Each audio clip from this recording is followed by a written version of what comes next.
Globalisasi. Siapa yang tidak pernah mendengar kata ini? Globalisasi adalah zaman arus informasi yang dengan cepat menyebar ke berbagai belahan dunia. Kebudayaan, ilmu pengetahuan, dan gaya hidup dari berbagai penjuru dunia dapat diketahui dengan mudah.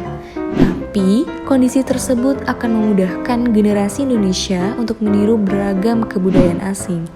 Think globally, act locally, yang berarti berpikir global dan bertindak lokal, adalah salah satu cara yang bisa dilakukan untuk tidak menjadi korban di era globalisasi ini. Berpikir global dapat kita awali dengan adanya kesadaran bahwa kita merupakan warga atau penduduk dari suatu masyarakat di mana saat ini kita tinggali, seperti warga desa atau kota, warga provinsi, warga dari negara Indonesia, ataupun warga dari negara anggota ASEAN. Sebagai warga negara yang baik, harus berpikir secara global, tetapi tindakan yang dilakukan harus secara lokal, dalam arti tidak akan mengikuti pengaruh buruk dari luar. Misalnya, bangga menggunakan produk dalam negeri. Dengan menggunakan produk dalam negeri, kita sudah ikut berpartisipasi dalam pembangunan bangsa. Apakah kalian sudah menggunakan produk dalam negeri?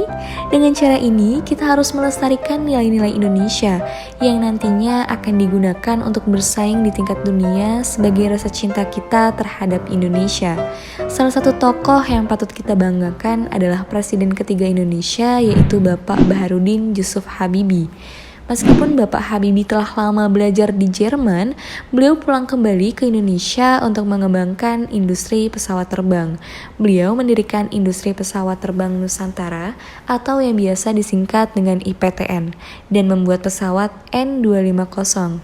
Ini adalah pesawat pertama buatan bangsa Indonesia. Keren bukan? Selain itu, banyak cara yang bisa kita lakukan untuk menunjukkan rasa cinta kepada tanah air. Berikut ini adalah cara lain untuk mencintai tanah air. Yang pertama, menjaga dan merawat kebersihan lingkungan bersama. Mulai sekarang, coba yuk bentuk kesadaran diri sendiri untuk menjaga kebersihan. Sederhananya, jangan buang sampah sembarangan, karena menjaga dan merawat lingkungan tanggung jawab seluruh masyarakat seluruh Indonesia bersama-sama. Yang kedua, tidak menyebarkan ujaran kebencian atau berita hoaks. Internet bisa jadi sarana untuk menyalurkan rasa cinta kepada Indonesia loh. Contohnya dengan tidak melakukan ujaran kebencian atau menyebarkan berita hoaks.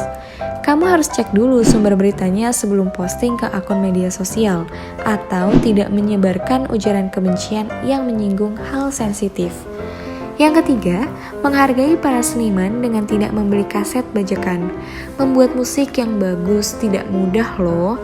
Begitu juga dengan para sineas yang sudah bekerja keras demi menghasilkan film yang keren. Walau lebih mahal, setidaknya sedikit demi sedikit kita bisa menghentikan pembajakan ilegal yang merugikan negara. Yang keempat ataupun yang terakhir, tetap menjaga persatuan dan kesatuan negeri tercinta. Masa depan bangsa Indonesia ada di tangan generasi muda. Sebagai anak muda, kita harus menghargai setiap perbedaan yang ada. Jangan biarkan perbedaan tersebut membuat kita terpecah belah, tapi harus makin kuat, karena itulah yang membuat negara kita istimewa. Lalu, dampak dari berpikir global dan bertindak lokal apa? Yang pertama adalah meningkatkan apresiasi dari masyarakat terhadap produk barang dan jasa di dalam negeri yang dijual di pasar tradisional, dan meningkatkan perekonomian rakyat serta citra negara Indonesia di mata internasional. Yang kedua, dengan menggunakan barang produksi dalam negeri, produksi di Indonesia bisa ditingkatkan, sehingga juga dapat meningkatkan tenaga kerja di Indonesia. Dan yang terakhir, barang-barang lokal akan tetap menjadi raja di negara sendiri dan mampu bersaing dengan barang-barang dari luar negeri. Maka dari itu, yuk cintai negeri kita.